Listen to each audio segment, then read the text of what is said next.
Good afternoon. It's Thursday, the 16th of July. I'm Erin Feiner, and this is IBA News broadcasting from Jerusalem. The government is today forcefully rejecting claims from U.S. President Barack Obama that critics of the Iranian nuclear agreement have failed to present better options. The pushback is part of the broad Israeli attempt to counter the media blitz conducted by the U.S. administration to garner support for the deal. Here with more is IBA's diplomatic correspondent, Ellie Wogelenter. President Obama delivered a detailed defense of the landmark nuclear accord with Iran and lambasted Prime Minister Benjamin Netanyahu and other critics inside the U.S. for what he said was their failure to present a viable alternative to it. For all the objections of Prime Minister Netanyahu, or for that matter, some of the Republican leadership that's already spoken, none of them have presented to me or the American people a better alternative, Obama said. A senior Israeli official was quoted today saying the better alternative that actually blocks Iran's path to the bomb would link the lifting of restrictions on Iran to tangible changes in Iranian behavior. Regarding criticism over specific items in the agreement, Obama sought to calm concerns that Iran would have to be notified 24 days in advance of any inspection. The nature of nuclear programs and facilities is such this is not something you hide in a closet. This is not something you put on a dolly and kind of wheel off somewhere. And by the way, if we identify an undeclared site that we're suspicious about, we're going to be keeping eyes on it. So we're going to be monitoring what the activity is, and that's going to be something that will be evidence if we think that some funny business was going on there, that we can then present to the international community. So we'll be monitoring that entire time. And, by the way, if there is nuclear material on that site, your high school physics will remind us that that leaves a trace. Netanyahu embarked on his own media blitz yesterday in a full-court effort to explain to Americans why Israel believes this is a bad deal. Netanyahu was interviewed by CBS, ABC, NBC, and National Public Radio, explaining time and again why Israel opposes the agreement. Here's what he said about the 24-day notice for an inspection. Look, there are two ways that Iran can proceed. If they cheat on the deal, that wouldn't be too hard, because when you look at the inspection provisions in this deal, it's not inspections anywhere, anytime. In fact, you have to give them not 24 hours notice inspecting a suspect site, but 24 days notice. Now, can you imagine you're a drug dealer and somebody tells you, I want to inspect your premises? That's a lot of time, 24 days, to flush a lot of meth down the toilet. But even if it doesn't cheat, within 10 years, they're free to build as many centrifuges as they want and be in a position with almost zero breakout time to rush to produce many bombs. You talk about the agreement making it easier for Iran to achieve a bomb, but they have to give up 98% of their uranium. They have to cut their centrifuges that enhance uranium by 2/3. How does that make it easier? And why isn't delaying a bomb a very good deal for Israel? Because you're legitimizing their path to a future bomb within a few years. That happens very quickly. 10 years pass by very quickly. This regime isn't going to change. They'll be able to build a vast infrastructure to produce a lot of bombs simultaneously. At this hour, Netanyahu is meeting with British Foreign Secretary Philip Hammond, who arrived in the country this morning. Hammond will try to convince the Prime Minister why the deal is a good one. This follows Hammond's appearance yesterday in the British Parliament, where he slammed Israel's opposition to the agreement, saying Jerusalem would not have been satisfied with any nuclear deal with Iran. I think the question you have to ask yourself is, what kind of a deal would have been welcomed in Tel Aviv? The answer, of course, is that Israel doesn't want any deal with Iran. Israel wants a permanent state of standoff, and I don't believe that's in the interest of the region. I don't believe it's in our interest. Finally, in the first poll taken in Israel following the Iranian nuclear deal, 74% of Israelis do not believe it will prevent the Islamic Republic from obtaining nuclear weapons. 10% think it will, and 16% had no opinion. Erin? Thanks for that report. Nuclear Affairs Minister Yuval Steinitz heaped even more scorn on the atomic accord with Iran, while emphasizing Israel's right to self-defense. When a country like Iran is calling once and again, also in the last few days, for the destruction of Israel, Israel, of course, have the right, and you know what, also the duty, to defend itself by itself. And if Iran will try to develop nuclear weapons in order to attack or threaten Israel, or to attack us by any other means. Of course, we have the right of self-defense against any aggression. It's our right and duty to speak up. And you know, sometimes I really feel, you know, all the superpowers that we respect very much are celebrating this agreement, and most of the world with them. And like the beautiful story on the new emperor clothes, Israel is a little child that is pointing its finger and said, the king is naked. This agreement is naked. U.S. Defense Secretary Ash Carter is slated to visit Israel and Saudi Arabia next week as part of the efforts by the Obama administration to convince America's skeptical allies in the region the benefits that the nuclear deal will provide. This, according to U.S. National Security Advisor Susan Rice, who also told Reuters that Washington is now even more intent on deepening security cooperation with Jerusalem. We'll also be looking forward, if the Israelis are interested and willing, they haven't said so yet, to discuss with them how we might further deepen and strengthen our security and intelligence cooperation, which has always been in our mutual interest and remains so, and perhaps more so today. Joining me now in the studio to discuss some of the key points of the agreement, as well as where we will go from here, is Iranian affairs expert Dr. Eldad Pardo of the Hebrew University. Good evening. Thank you for coming in. Good evening. What is your response to those who say that this agreement is better than no agreement? Well, this is the structure that was created by the negotiators. They, they had the crippling sanctions and military threat. Iranians came to the table. And then they said, okay, we don't want any more sanctions, we don't want any more war, let's sign. So the alternative is to sign. Meaning that the fact that there is no alternative is because a situation was created in which there is no alternative. We're mostly hearing all the negative aspects. In your view, are there any positive aspects to this deal? It's a kind for, if you are a procrastinator, like most of us, it's kind of somebody else will take care of the mess. So in that sense, and also, I would say that the fact that there are so much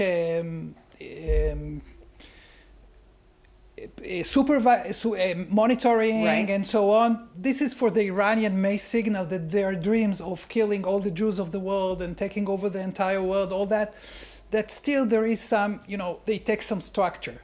But in all likelihood, the regime will survive it, and after 10 years, it will be the same regime. Now, we've just listened to U.S. President Barack Obama's position about this 24-hour mandatory period. And of course, that can be appealed by the Iranians, maybe even longer until the monitors are allowed in there. And we've heard Prime Minister Netanyahu's position. What do you make of this 24-day advance notice of moving items? Is it possible to dispose of this kind of evidence, possible bomb-making equipment, within that period of time? Well, I think the deal takes care of enrichment for a limited period. It doesn't take care on ballistic missiles production and a more advanced technological things, whether it's warheads and or other material. So 24 days, actually, it shows that it's not serious. Of course, the counter argument is that the most important thing is enrich uranium, but they are going to be able technologically to make this challenge not that large. What do you make of President Obama's assurance to Israel that the country, Israel, is safer because of this deal? I think the problem is, I mean, I read today the first page of the newspaper that is closer to Khamenei, and they speak about the destruction of Israel. They say it's not that we care about the Palestinians, but we need to kill all the international Zionism, all basically all the Jews of the world. Israel is the new Kuraiza. These are the people that their heads were chopped by by Ali, just like ISIS. This is what they planned for Israel. And they got the recognition of distinguished countries like Germany, Britain, and so on. So you have a terrorist,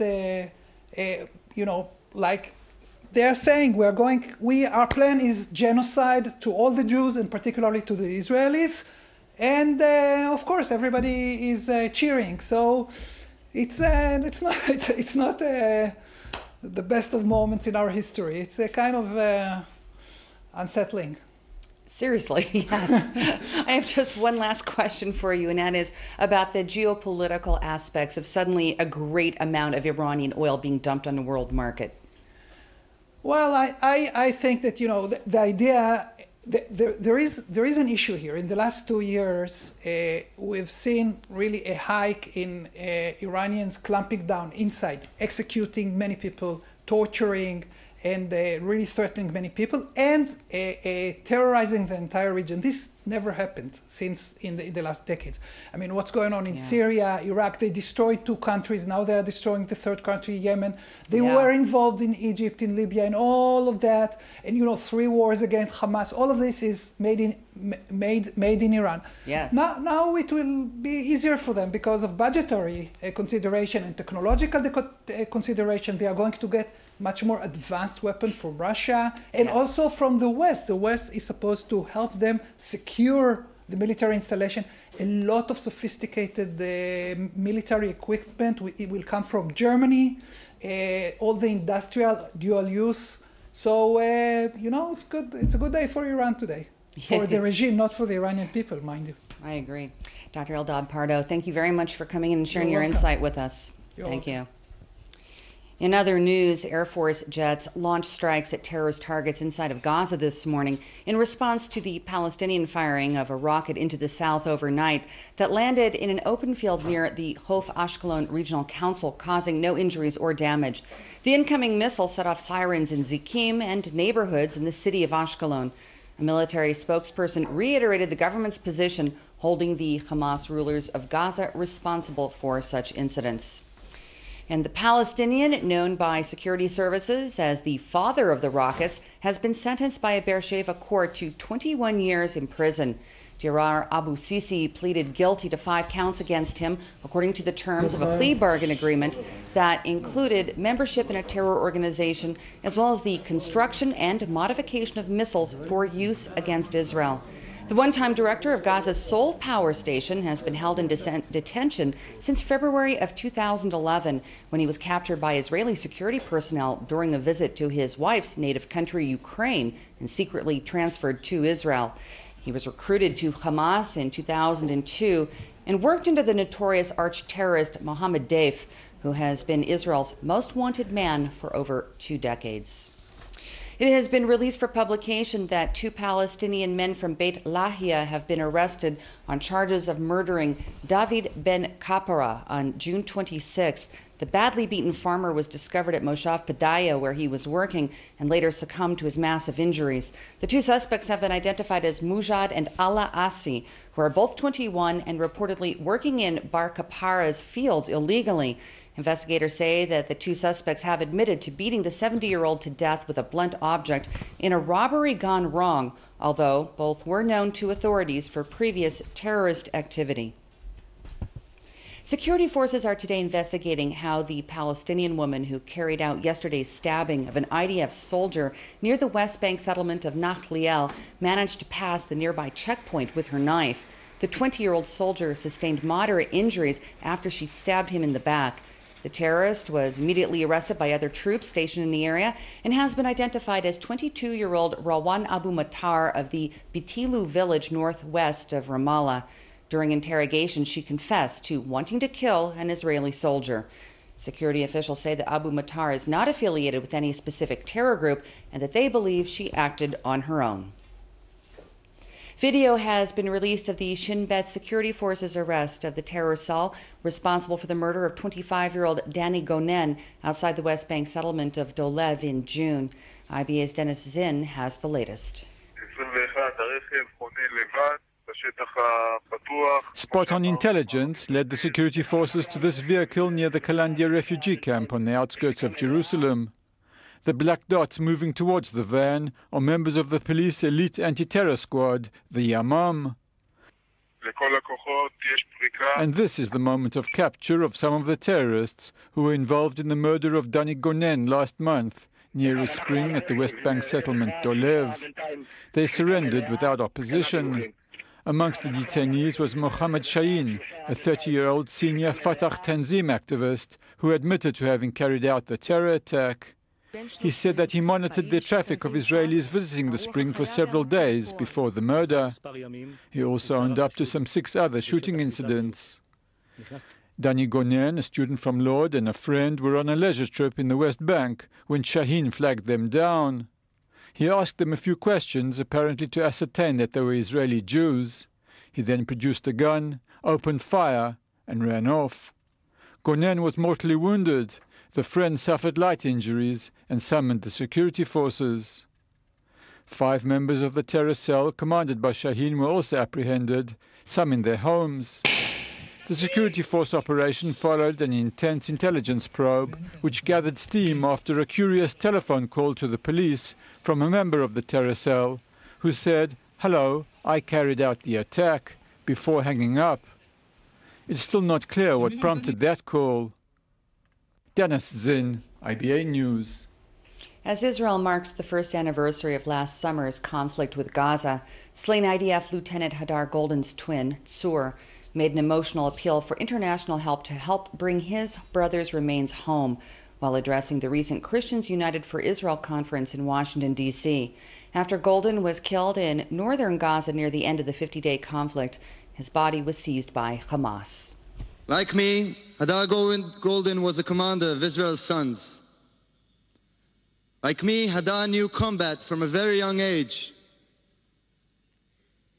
Like me, Hadar went forward not to conquer another people, but to bring safety to his own people.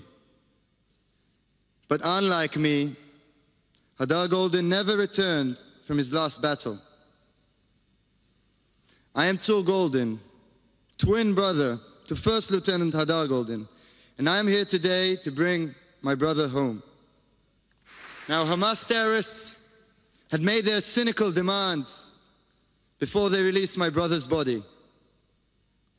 Well, we have demands too. And you must help us to ensure that they are heard and that they are met. And so I come here to deliver a message today to all who will listen.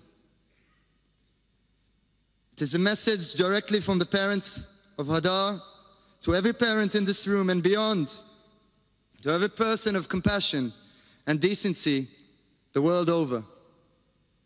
In the coming weeks and months, much of world opinion will raise its voice calling for the unconditional reconstruction of Gaza. And so,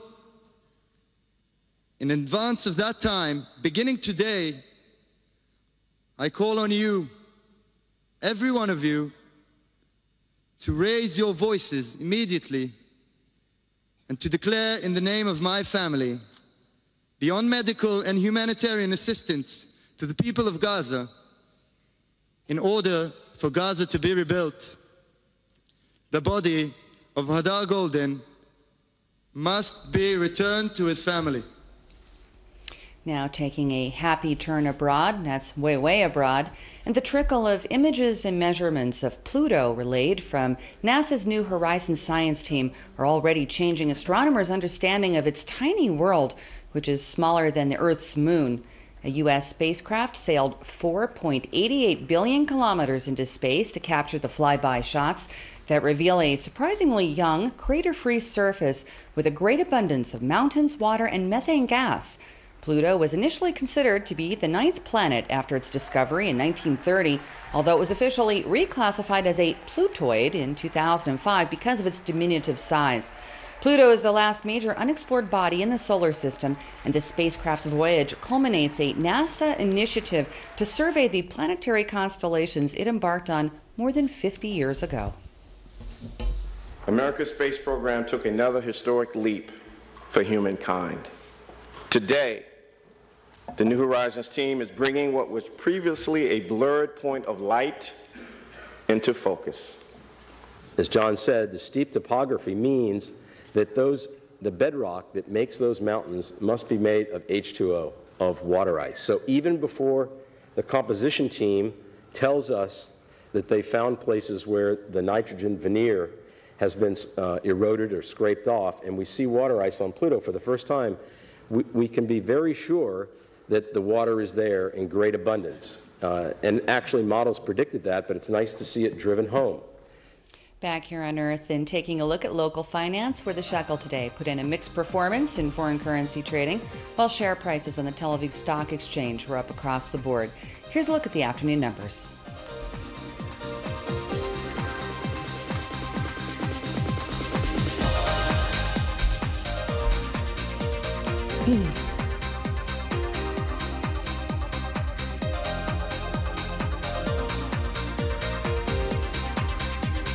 The IBA weather team tells us we're heading into another beautiful summer weekend with sunny skies and no significant change in temperatures. Here's the forecast at home and abroad over the next 24 hours.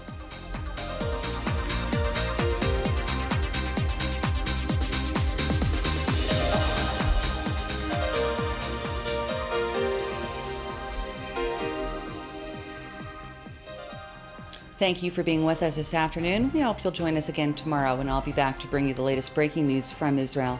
I'm Erin Viner, wishing you a good evening and shalom from Jerusalem.